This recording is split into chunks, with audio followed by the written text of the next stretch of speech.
Hello again, viewers, and greetings, fellow space travelers. This is Thorn of Night, and welcome to episode 40 of my Terraria Let's Play series. And today I wanted to do something a little bit different than I typically do. Most of what I've been working on, especially lately, is building little things and setting stuff up like that. But today, I wanted to, since I got the farm here, the potted plant farm set up, I wanted to see if I could do something about getting some sort of potion area set up. Now, I know that there are tons of potions that you can find all over the world. I have a bunch in here and some in there, and of course there's health and mana potions, and you can find pretty much all of the, well, yeah, you can find all of these in chests and pots and stuff underground, but well, with the exception of the bowl of soup. There we go, had to craft that. But other than a couple of potions, I've never actually made any of them myself. I did, let's see here, I did, I think, a restoration potion, maybe, and I'm pretty sure I did a regeneration potion. Other than that, oh, and maybe, where'd it go? Maybe some Splunker potions? I don't remember exactly. But, I want to know how to make all these potions. So, I'm going to have to set up a nice little workshop somewhere for making and dealing with potions. I mean, I can make a whole bunch of them here and just store them in the chest up there, but I have this whole world to work with, and I figure I might as well do something interesting with it. So I was thinking, let's see here, because this area is far enough down from up here that I could put the potion, not factory, workshop, laboratory, there we go, laboratory, haha! I could put it just under the pumpkin building and the Halloween museum, like sort of like I have the lower portion here of the honey related stuff.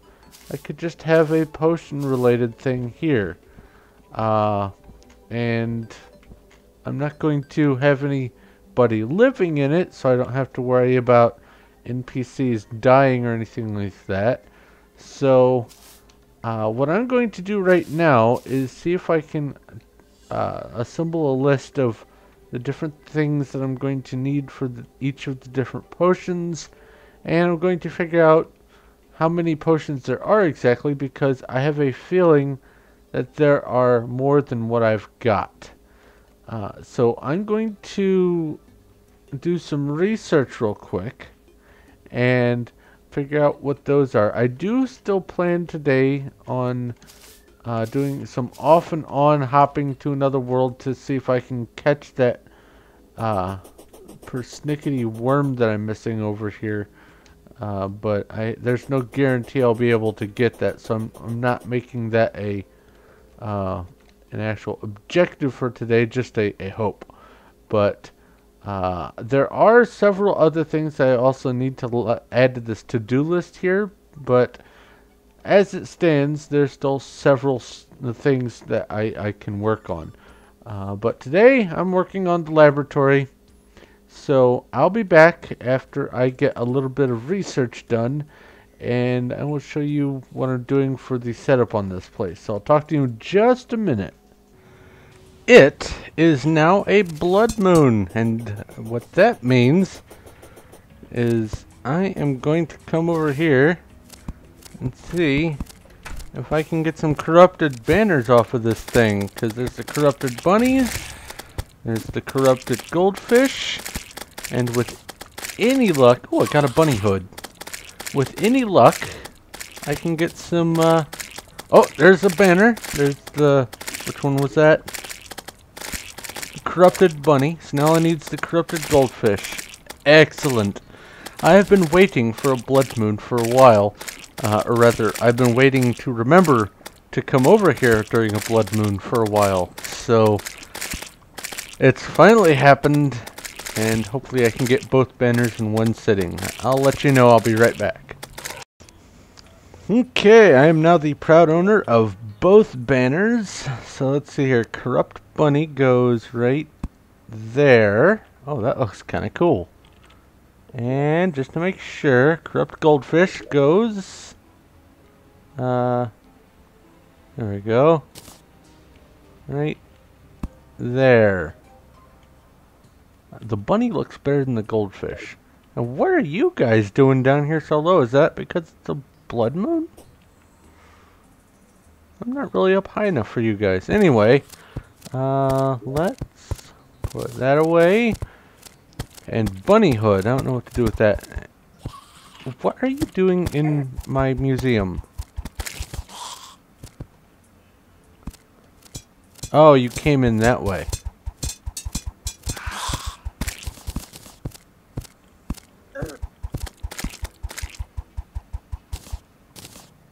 There we go.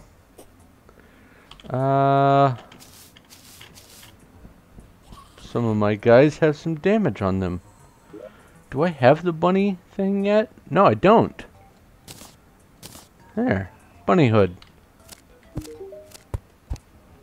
And you can buy this. Ooh, it's a blood moon. Do you have anything special?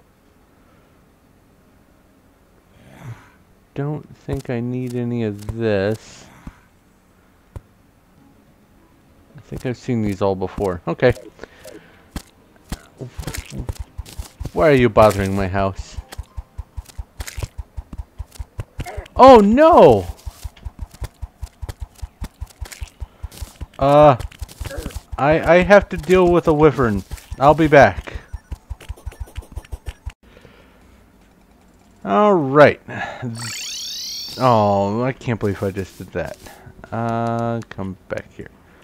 This is what I've got so far of the Alchemist laboratory. Not much to look at, but it's here. I've got the table with the glass jar on it, which counts as a brewing stand.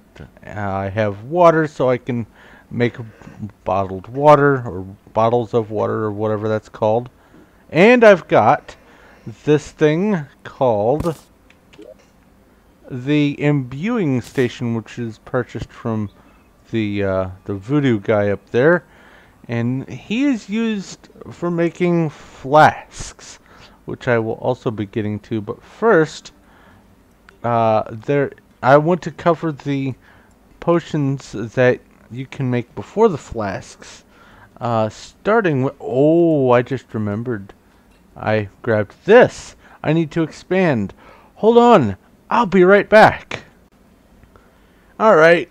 Now I can continue. I totally forgot about including the potion statue. No point in having an area for making potions if you don't have the statue to go with it. The statue doesn't make potions, it's just kind of there. It's a decoration only, but it still feels good to have it. But anyway, what I'm going to do real quick is go through the different potions that you can make and then move on to the flasks. There are several ingredients that are easy to come by, a few that are a little bit harder, and some are you have to actually make the ingredients to make the potions, or the flasks anyway. So I'm going to assemble my thoughts and get everything in order here and figure out how I'm going to go about doing this, but I'll be right back. Okay, the first potion I want to go over is the Archery Potion. I've decided I'm just going to do this in alphabetical order. Before you make any of the potions, you're going to need to get some of these glass bottles here and walk up to some block of water anywhere, and you'll be able to craft a bottled water. Now the bottled water by itself restores 20 life, so you can just drink the bottled water and get some health back. So that's something good to note. But you can see while I'm over here, I can't craft any potions, but as soon as I get over to the water, I can, if I had a bottle, an empty bottle on me, I would be able to craft another one of these bottled waters. But once I get to the combined crafting, or combined table and bottle, which you see here, it requires the bottle in order to work. You can brew potions. So the first potion here is the Archery Potion. It makes a 4-minute duration potion that you can use to increase your arrow speed and damage by 20%. It does not work on other projectiles, just arrows only. So let's go ahead and craft this and put it in here. And what I'm going to do is just 1 clip per potion, see where that gets me. I'll be right back. Alright, next we have the Battle Potion. And you can see over here that there are 2 recipes for it. The first one here uses a vertebrae, which I have here. The other one for the corruption biome maps uses a rotten chunk. So it's the same recipe for either type of map, but there you go. And when you make it, you get one of these battle potions. It lasts 7 minutes, and it increases the spawn rate by 50%, and it doubles the maximum number of spawned monsters. So let's go ahead and put this in the chest. Archery battle. Alright, moving on to the next one. Alright, real quick, I don't know if I pointed this out, but the other ingredient for making the battle potion was a deathweed, which you can get from crimson or corruption biomes. But anyway, on to the next potion. We have got, there's actually 2 potions here on the list. One just uses an additional ingredient. We are on to the Featherfall Potion, and that requires bottled water, Daybloom, Blinkroot, and a feather from the harpies. And what it does is it gives you a 5-minute boost to not only slowing your falling speed, but also it makes it so you can, under the right conditions, fall up. You can jump immense heights, like several hundred blocks. And it also completely negates your fall damage. And one other thing, if you get hit by something that'll knock you back while you're using a Featherfall Potion, you get knocked back much farther. But let's go ahead and craft that. Put that in the chest, and I'll be back. Okay, next up we have the Gills Potion. And as it says here, it gives you the ability to breathe underwater, and it is crafted using water leaf and coral. And I don't think it works the way it used to, whereby if you drank it you had to be underwater. I think if you are in air you can still breathe normally. So in order to test this, I'm going to go ahead and craft one here and actually drink it, and let's see if I'm taking any damage. No bubbles showing up, and there's the gills. And just like with any other potion effect, in order to cancel the effect of the potion, you can just right click on the icon and it goes away. But that is what the Gills Potion does. It allows you to breathe completely underwater. Let's see if I have a replacement. There we go. So on to the next one. Okay, next up we have the Gravitation Potion, and you need Fire Blossom, Deathweed, Blinkroot, and a feather to make this. And what it does is it allows you, I have a spare one, it allows you to invert the world by basically effectively flying upside down or falling upside down. Let's go ahead and drink that here. Under normal circumstances, This is how the world works. You fall towards the ground like that, but if you hit the up key, instead you fall up and walk on the underside of things. And I can fall through here, and it is very disturbing.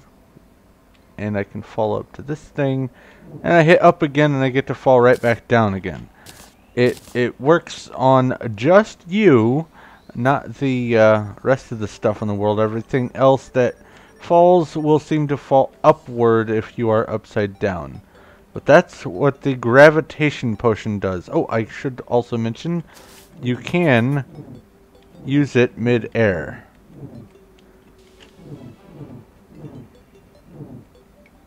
Interesting. Anyway, on to the next one. Okay, next we have the Hunter Potion, and it lasts 5 minutes and requires Daybloom, Blinkroot, and a Shark Fin, so you have to have killed a shark to get this, but once you do, you get this Hunter Potion, and it allows you to see any enemies on the screen, whether you can see the areas they are or not, whether they're lit or not. They glow, the enemies themselves do. They don't shed light on their environment, but they show up as a glowing entity, so it makes them easy to find. Helps you identify where some caves might be. It's a useful potion to carry around if you're trying to make an area so only spawns will happen where you want them, as opposed to this little dark patch up there. But that's what the Hunter Potion is. On to the next one. Okay, so now we've got the Invisibility Potion, and it requires a Moonglow and a Blinkroot, and what it does is it makes you invisible for 2 minutes. The bad guys, all the mob spawn AI still know where you are, so it doesn't help there. But if, for instance, you were on a PvP map, the enemies do not know where you are. But there's a trade-off. In order for it to work properly, you have to pretty much take off all your gear and leave yourself defenseless. So you're trading defense for visibility. Can help, but just one wrong move and you go splat. Anyway, on to the next one. Okay, next up we have the Iron Skin Potion, and there are 2 ways of making this.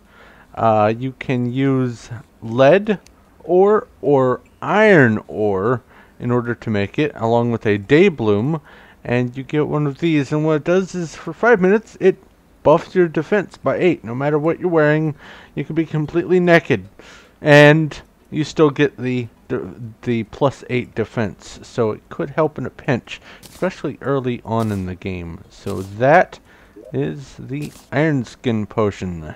Next! Alright, now we've got something called the Magic Power Potion, and what it does is, on top of any other bonuses you've got already, it gives you plus 20% increased magic damage using any magic weapon, whatever you're using.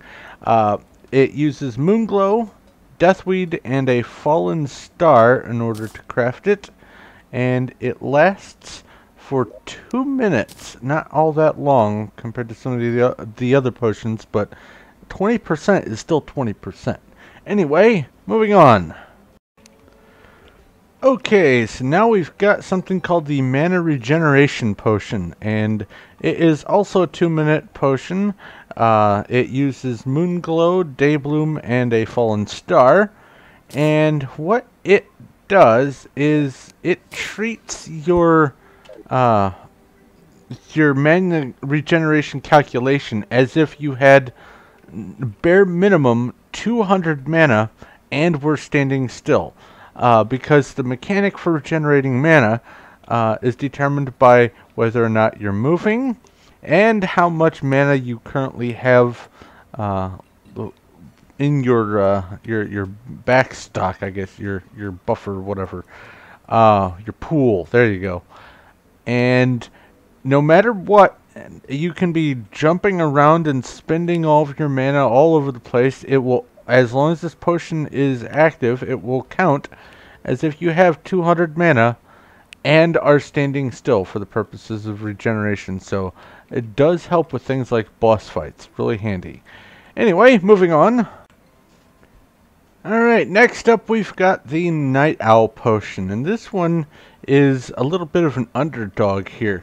It uses Daybloom and Blinkroot to make it, so it's really cheap and easy. It lasts 4 minutes, and what it does is, any light source whatsoever, it just gigantically expands how much of an area that light source affects.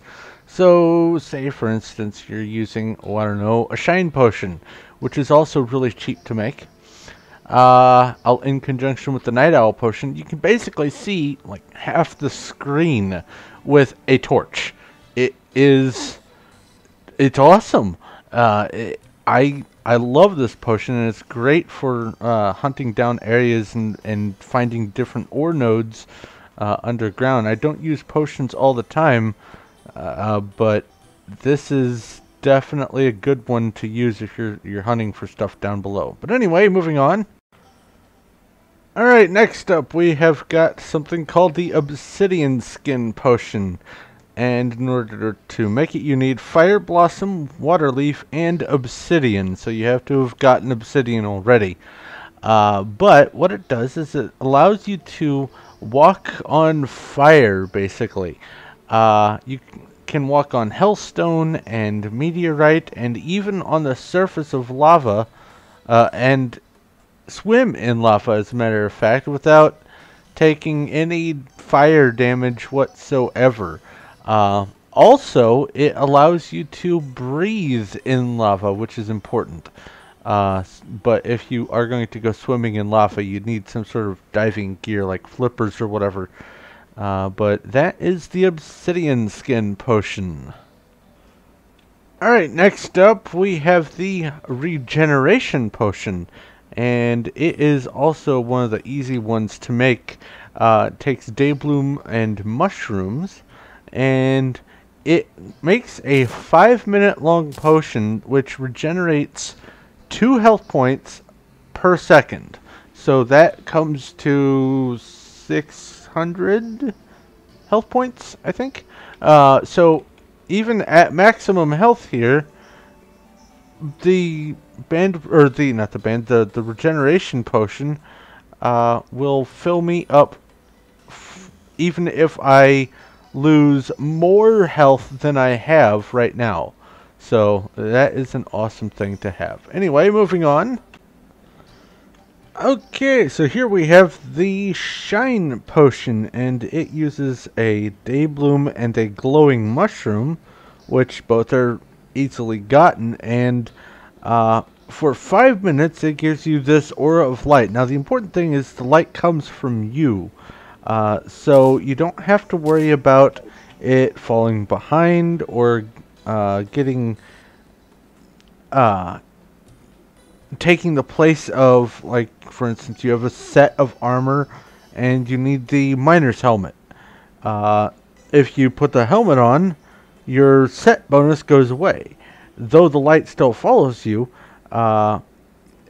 it takes away any bonuses you get from the armor, which is important early on. So it's sometimes better to just get yourself a bunch of these Shine Potions and do the exploration that way. But moving on,